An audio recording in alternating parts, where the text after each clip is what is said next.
أما بعد فأعوذ بالله من الشيطان الرجيم بسم الله الرحمن الرحيم سبحان الذي أسرى بعبده ليلا من المسجد الحرام إلى المسجد الأقصى الذي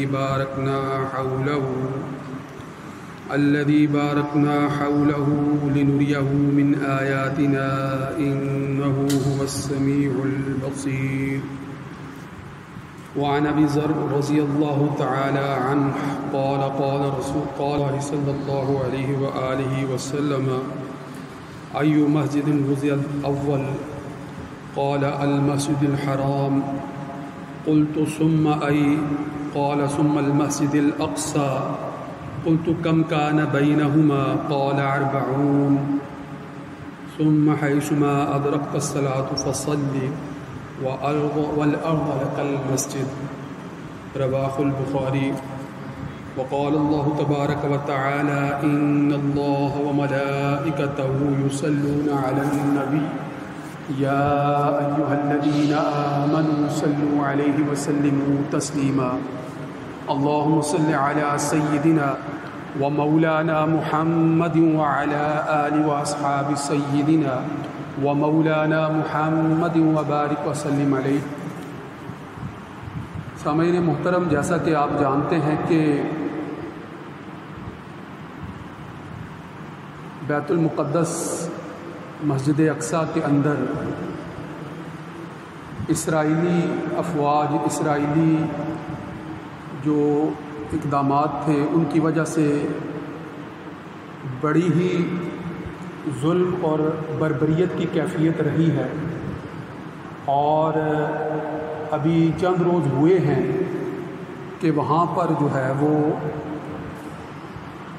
جو گولہ باری کی جا رہی تھی، جو فضائی حملے کیے جا رہے تھے غزہ کے اوپر، جو فضائی حملے کیے جا رہے تھے، ان حملوں کو فی الوقت جو ہے وہ روکا گیا ہے. ایک طرح سے جنگ بندی کا اعلان کیا گیا ہے، اور اس جنگ بندی کی وجہ سے اب کچھ جو درجہ حرارت بین الاقوامی سیاست کا تھا اس میں تھوڑی سی کمی آئی ہے. یقیناً اس کی وجہ مسلمانوں کا وہ جذبہ جہاد ہے.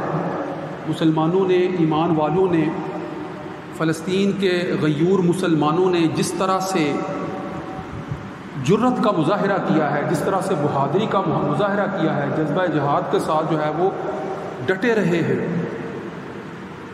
ان کے عزم صمیم کے اندر کوئی لغزش نہیں آئی ہے، پایا استقلال کے اندر ان کے کوئی کمی نہیں آئی، جس کا نتیجہ یہ ہوا کہ بالآخر جو ہے وہ اسرائیلی جاہریت جو ہے اس کو قدرے لگام ڈلی، اور وہ اپنے ان ناپاک منصوبوں میں ناکام ہوئے جن کی بنیاد پر وہ بیت المقدس، مسجد اقصیٰ اور دیگر فلسطین کے علاقوں پر قبضہ کر کے اپنی سلطنت کو وسعت دینا چاہتے تھے. ان ناپاک اقدامات میں یقیناً جو ہے وہ کمی ہوئی ہے، اور فی الوقت ان میں جو ہے وہ ایک طرح سے تعطل واقع ہو گیا. یہ بات تو آپ کے سامنے ہے. پچھلے جمعۃ المبارک کو میں نے وضاحت کے ساتھ یہ بات کی تھی کہ یہ مارکہ حق و باطل ہے. یہ مارکہ حق و باطل اس طرح سے ہے کہ فلسطین ہمیشہ سے حق کے علمبرداروں کی جگہ رہی ہے. فلسطین کا علاقہ، مسجد اقصیٰ، بیت المقدس، بلاد شام، یہ علاقے نہ صرف اسلامی تاریخ کے حوالے سے بڑے اہم ہیں بلکہ دنیا کے تمام مذاہب کی تاریخ کے حوالے سے بھی بڑے اہم ہیں. یہ بات آپ نے ذہن میں رکھنی ہے. اور نہ صرف تاریخی اہمیت ان علاقوں کو حاصل ہے بلکہ مستقبل کے حوالے سے بھی سیاست ہو، عرب ممالک کی سیاست ہو، مسلمان ممالک کی سیاست ہو، رومی سلطنت یا جدید یورپی حکمرانوں کی سیاست ہو، ان سب کے اندر فلسطین، بیت المقدس اور مسجد اقصیٰ اور اس کے قرب و جوار کے جتنے بھی بابرکت مقامات ہیں، ان سب کو بڑی مرکزی حیثیت حاصل ہے۔ اسی لیے جو ہے وہ بہت سی اقوام جو ہیں وہ اس کی طرف جو ہے وہ رخ کیے ہوئے ہوتی ہیں، اس کی طرف رخ کیے ہوئے ہوتی ہیں۔ اور میں نے آپ کے سامنے یہ تفصیل رکھی تھی کہ جب ہم اس کو حق و باطل کا مارکا کہتے ہیں تو یہ جگہ ہمیشہ حق کی علمبردار رہی ہے۔ تمام انبیاء جو ہیں ان کا مسکن بڑی تعداد میں رہی ہے۔ یہ بات آپ کے ذہن میں رہنی چاہیے کہ حضرت ابراہیم علیہ السلام کو جو ابتدائی طور پر حکم دیا گیا تھا تو وہ انہی بلاد شام کے علاقوں کی طرف دیا گیا تھا، اور آپ ہی فلسطین میں آئے تھے۔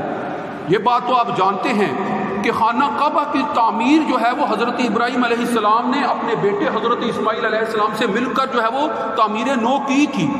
یہ وہ اول مقام ہے جس کو اللہ تعالیٰ نے مسجد کے طور پر جو ہے وہ قائم فرمایا تھا۔ یہ پہلی مسجد ہے، بیت اللہ شریف، خانہ کعبہ۔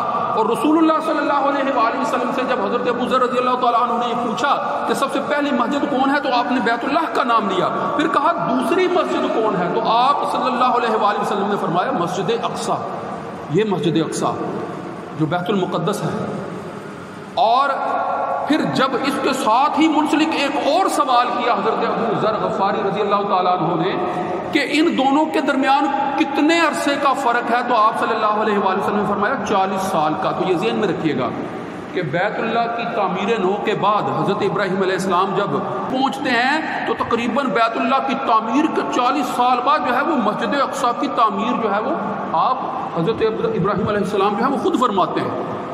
اور یہ بات بھی جو ہے وہ روایات کے اندر موجود ہے کہ کس طرح سے پھر بعد میں حضرت ابراہیم علیہ السلام کے بیٹے جو ہے وہ حضرت اسحاق علیہ السلام اور ان کی جو ہے وہ بعد حضرت یعقوب علیہ السلام وہیں پر جو ہے وہ ان کا مسکن تھا، وہیں پر وہ رہتے تھے، یہی ان کے علاقے تھے جو ان کا مسکن تھا۔ حضرت یعقوب علیہ السلام جن کا لقب اسرائیل ہے اور ان کی پھر اولاد 12 بیٹے، اسی سے جو ہے وہ بنی اسرائیل کا جو ہے وہ سارا نسل جو ہے وہ چلتا ہے۔ تو یہ بلاد شام کے علاقے، فلسطین کے علاقے، یہی تو وہ سارے علاقے تھے کہ جہاں پر جو ہے انبیاء حق اللہ کا پیغام لے کر لوگوں کو جو ہے وہ حق کی دعوت دیا کرتے تھے، حق کی دعوت دیا کرتے تھے۔ انبیاء جو ہیں ان پر وہی انہی علاقوں کے اندر جو ہے وہ نازل ہوا کرتی تھی۔ ان کی مرکزی عبادت کا یہی مقام رہی ہے، یہیں پر جو ہے وہ نماز اللہ کی ادا کیا کرتے تھے، اسی کی طرف جو ہے وہ رخ کیا کرتے تھے۔ اور پھر یہ بات بھی آپ کے ذہن میں رہنی چاہیے کہ آپ صلی اللہ علیہ وآلہ وسلم کی بعثت کے بعد مسلمانوں کو بھی تو اولین طور پر مسجد اقصیٰ ہی کی طرف رخ کر کے جو ہے وہ نماز پڑھنے کا حکم تھا نا۔ اس حوالے سے جو ہے وہ بعض جو ہے وہ مسجد اقصیٰ کو قبلہ اول کہتے ہیں۔ یہ اصطلاح جو ہے وہ اس سے بہتر ہے کہ آپ اس کو قبلہ سابق کہیں، کہ رسول اللہ صلی اللہ علیہ وآلہ وسلم کی زبردست خواہش تھی کہ خانہ کعبہ کو جو ہے وہ قبلہ کے طور پر مقرر کیا جائے۔ قرآن مجید میں آیا قد نرى تقلب وجهك في السماء فلنولينك قبلة ترضاها، کہ آپ کا جو آسمان کی طرف جب اٹھا کر جو ہے وہ رخ کرنا اور دیکھنا، ہم جو ہے وہ آپ کے اس رخ کے مطابق جو ہے وہ آپ کی خواہش کی جو ہے وہ تکمیل میں آپ کی جو زبردست خواہش ہے آپ کو جو ہے وہ پھر حکم دے دیا بعد میں کہ فولی وجہ کشیے جو اپنا منہ جو ہے وہ مسجد حرام کی طرف۔ تو تحویل قبلہ کا واقعہ، اور جو لوگ جو ہے وہ خانہ کعبہ زیارت کے لیے جاتے ہیں حج کے موقع پر تو وہاں مسجد قبلتین کے اندر بھی جو ہے وہ زیارت کے لیے جاتے ہیں، وہاں پر بھی نوافل پڑھتے ہیں کہ پتہ ہے کہ کس طرح سے ظہر کی نماز کے دوران جو ہے وہ آپ صلی اللہ علیہ وآلہ وسلم سے کو جو ہے وہ حکم دیا گیا تھا، اور کس طرح سے نماز کے دوران ہی آپ صلی اللہ علیہ وآلہ وسلم نے مسجد اقصیٰ سے رخ پھر جو ہے وہ خانہ کعبہ کی طرف موڑ لیا تھا۔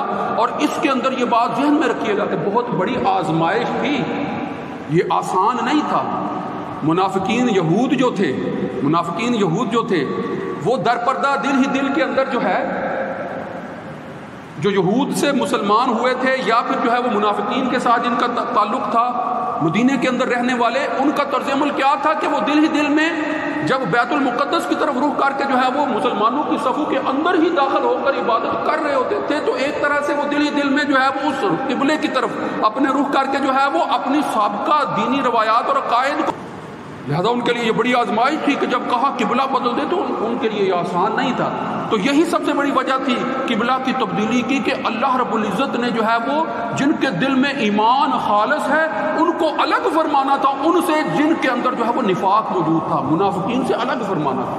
یہ بات اب آپ کو اگر سمجھ آ جائے تو اب اگلا مسئلہ جو ہے وہ بھی آپ کے لیے سمجھنا جو ہے وہ بڑا ضروری ہو جائے گا کہ مسلمانوں کے لیے مسجد اقصیٰ کی اہمیت کوئی ایسے ہی نہیں ہے کہ مسلمان جو ہیں قبلہ کا بدلنا اپنی جگہ پر مگر سابق قبلہ ہونے کی حیثیت سے اور تمام انبیاء کے معبود ہونے کی حیثیت سے جو اس کو مقام حاصل ہے اس کو کوئی نظر انداز نہیں کر سکتا ہے. اور پھر جو ہے وہ آپ صلی اللہ علیہ وآلہ وسلم نے خود انبیاء کو معراج کے موقع پر اس جگہ پر نماز پڑھائی ہے. اسی وجہ سے تو اس جگہ کو جو ہے وہ بابرکت زمین کہا گیا ہے، ارض مقدس کہا گیا ہے، بابرکت زمین. بارکنا حولہ، قرآن کے اندر جو ہے وہ الفاظ آئے ہیں کہ ہم نے اس کے ارد گرد جو ہے وہ بڑی برکت رکھی ہے. بہت سی برکتیں ہیں، بہت سی نشانیاں ہیں. انبیاء کے جو ہیں وہ مدفن یہاں پر موجود ہیں. حضرت سلیمان علیہ السلام کی جو ہے وہ قبر مبارک جو ہے وہ ادھر ہی بیت المقدس کے اندر موجود ہے. اسی طرح بہت سے اور جو ہے وہ تبرکات جو ہیں وہ اس جگہ پر موجود ہیں جن کی اسلام اور مسلمانوں کے پیش نظر بہت زیادہ جو ہے وہ حیثیت ہے اور اہمیت ہے. اور یہ اہمیت جو ہے وہ کسی بھی دور میں کم نہیں ہوئی ہے. یہ بات ذہن میں رکھیے گا کہ حضرت سلیمان علیہ السلام نے جب بیت المقدس کے اندر مسجد اقصیٰ کو پھر سے تعمیر کیا اور ایک بہت بڑی جو ہے وہ تعمیر جو ہے وہ جو اب بھی اس کے آثار موجود ہیں جس کو ہیکل سلیمانی کہا جاتا ہے، جب اس کو تعمیر کیا تھا نا تو اللہ رب العزت سے دعا کی اور دعا وہ اس طرح سے سے کہا کہ جو مانگنا چاہتے ہو مانگ لو. تو اس پر جو ہے وہ 3 چیزیں دعا کے طور پر جو ہے وہ حضرت سلیمان علیہ السلام نے مانگی کہ یا رب العزت میرا ہر فیصلہ تیری رضا کے تابع ہو. پہلی دعا یہ کی کہ میں جو بھی فیصلہ کروں، جو بھی بات کروں، جو بھی حکم دوں وہ میری اپنی خواہش نفس سے نہ ہو بلکہ تیری رضا سے متفق ہو، تیری رضا کے تابع ہو، تیرے حکم کے عین مطابقت میں ہو میرا ہر حکم، میرا ہر فیصلہ. اور مجھ کو دوسری دعا کیا کی، اور مجھ کو ایسی حکومت عطا فرما کہ پھر بعد میں ایسی کسی کو حکومت نہ ملی ہو ایسی. اور آپ جانتے ہیں کہ حضرت سلیمان علیہ السلام کی سلطنت کتنی وسیع تھی. مثلا صرف جو ہے وہ انسانوں پر ان کی حکومت نہیں تھی، جن انسان، جن، چرند، پرند، زمین و آسمان کی مخلوقات پر حاوی تھی جو ہے ان کی حکومت. ایسی وسیع حکومت اور ایسی جو ہے وہ بے مثال سی حکومت کے جس کا جو ہے وہ کوئی اور نہیں آتا. رسول اللہ صلی اللہ علیہ وسلم کا مقام تو پھر بہت بلند ہے، آپ کی حکومتوں کا موازنہ نہیں، مگر ایسی حکومت کوئی اور نہیں نظر آتی کہیں پر. مگر جب جو ہے وہ بنی اسرائیل حضرت سلیمان علیہ السلام کے بعد جب بنی اسرائیل نے پھر نافرمانیاں شروع کر دی تو بابل کے شہنشاہ بخت نصر نے ان کی اینٹ سے اینٹ بجا دی اور بنی اسرائیل کی جتنی بھی نسلیں نافرمان تھیں ان کو وہاں سے نکال دیا. یہ عیسائی حکمران مذہبی تو اس طرح سے نہیں مگر عیسائیت کے ساتھ جو ہے اس کی جو ہے وہ کافی حد تک ایفیلیشن تھی. لہٰذا عیسائی عوام کے ساتھ مل کر جو ہے ان یہودی اقوام کو، بنی اسرائیل کو جو ہے وہ بیت المقدس سے انہوں نے نکال دیا، ان علاقوں سے جو ہے وہ ملک بدر کر دیا. اور یہ سالہ سال تک جو ہے وہ مختلف ریگزاروں اور ریگستانوں کی جو ہے وہ خاک چھانتے رہے. اور یہاں پر جو ہے وہ تاریخ ہمیں بتاتی ہے وہ واقعات اور جو ہے وہ قرآن سے بھی جن کی تصدیق ہوتی ہے کہ ایران بعد میں جب ایران اور روم کے درمیان جو ہے وہ کشمکش وہ اپنی سر توڑ کوششیں کر رہے تھے تو اس وقت بھی رسول اللہ صلی اللہ علیہ وآلہ وسلم نے وہی الہی کی روشنی میں یہ جو ہے وہ مستقبل کی پیشین گوئی فرما دی تھی. قرآن مجید کے اندر جو ہے وہ سورہ روم کے اندر جو ہے وہ آیت کے اندر یہ بات جو ہے وہ آج بھی موجود ہے کہ حامیم غلبت الروم، یعنی روم کو اس میں فتح حاصل ہوگی. اور یہ آواز جانتے ہیں کہ پھر جو ہے وہ کچھ عرصے بعد خبر آئی کہ روم کو جو ہے وہ فلسطین کے علاقوں میں جو ہے وہ فتح حاصل ہوگی. یہ اسلام کے ابتدائی دور کے جو ہے وہ واقعات ہیں جن کی پیشین گوئی آپ سے فرما رہے ہیں. روم کو فتح حاصل ہوتی ہے اور روم کی فتوحات کے بعد جو ہے وہ کچھ عرصہ جو ہے وہ روم کے پاس جو ہے یہ علاقہ رہا. اب روم ہے وہ عیسائی جو ہے وہ ایک طرح کی حکومت ہے، عیسائیوں کے ساتھ جو ہے وہ معاملات کی وجہ سے وہاں کے سارے انتظامات جو ہے وہ عیسائیت کے تحت جو ہے وہ چل رہے تھے. تو یہ کام جو ہے وہ اس وقت تک چلتا رہا جب تک کہ حضرت عمر فاروق نے بیت المقدس کو فتح نہیں فرما لیا. اور اب میں آپ کو بتاؤں کہ کس طرح سے حضرت عمر فاروق نے جو ہے وہ بیت المقدس کو فتح کیا تھا. یہ ایمان افروز واقعات ہیں, یہ ہماری قوت کو جلا بخشتے ہیں. 16ویں صدی ہجری جب حضرت عمر فاروق کے لشکر جو ہے وہ بلاد شام کے اندر آگے بڑھتے چلے جا رہے تھے, فتوحات کرتے چلے جا رہے تھے, مسلمان جو ہے وہ حضرت عمر فاروق کی قیادت میں جو ہے وہ لشکر جس طرف چلے جاتے تھے فتوحات کے جھنڈے گاڑتے چلے جاتے تھے. مسلمانوں کی جرت, طاقت, ہیبت اور مسلمانوں کے جذبہ ایمانی کا کوئی مقابلہ کرنے کے لیے تیار ہو ہی نہیں پاتا تھا. اور اگر کوئی تیار ہوتا تھا تو پھر زیادہ دیر تک ٹک نہیں پاتا. لہٰذا 16 ہجری میں جب اجنادین کے علاقے کے اندر فتح حاصل ہو گئی, شام کے قریب اجنادین کا علاقہ ہے, اجنادین بڑا مشہور جو ہے وہ جنگ ہوئی اور جو ہے وہ مسلمانوں کو وہاں پر فتح حاصل ہوئی. حضرت عمرو بن العاص جو اس وقت وہاں پر جو ہے وہ سپہ سالار اجنادین کا جو ہے وہ محاصرہ کر کے پھر اس کو فتح کر لیا. تو روم کے بادشاہ نے اجنادین کے اس علاقے کے شکست کے بعد جو ہے وہ حضرت عمرو بن العاص کو پیغام بھیجا کہ آپ اب یہاں سے آگے نہیں بڑھ سکتے, یہاں سے آگے نہیں بڑھ سکتے, کیونکہ ہماری کتابوں کے اندر جو ہے جو پیشین گوئیاں ہمیں موصول ہو چکی ہیں, جن کا ہم مطالعہ کرتے ہیں, ہم جانتے ہیں کہ وہ شخص آپ نہیں ہے جو بیت المقدس یا فلسطین کے علاقے کو جو ہے وہ فتح کریں گے, وہ آپ نہیں ہے. تو جب اس کے اس خط کے جواب میں حضرت عمرو بن العاص نے بھی جو ہے وہ دھمکی آمیز جو ہے وہ خط لکھا اور ساتھ ہی استفسار کیا کہ پھر وہ کون ہوگا کہ جو اس علاقے کو فتح کرے گا. تو اس نے کہا کہ جو نشانیاں اس نے بتائی نا, وہ نشانیاں ساری کی ساری حضرت عمر فاروق رضی اللہ تعالیٰ عنہ میں منوعان جو ہے وہ پائی جاتی.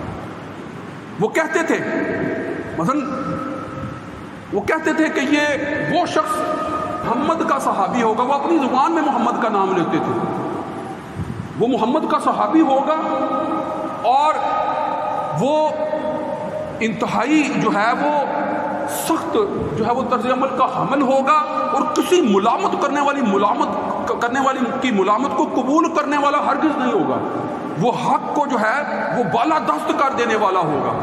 تو جب حضرت عمر بن العاص کو اس بات کا پتہ چلا تو اس بات کی خبر حضرت عمر فاروق رضی اللہ تعالیٰ عنہ کو پہنچائی, ان تک یہ خبر پہنچائی.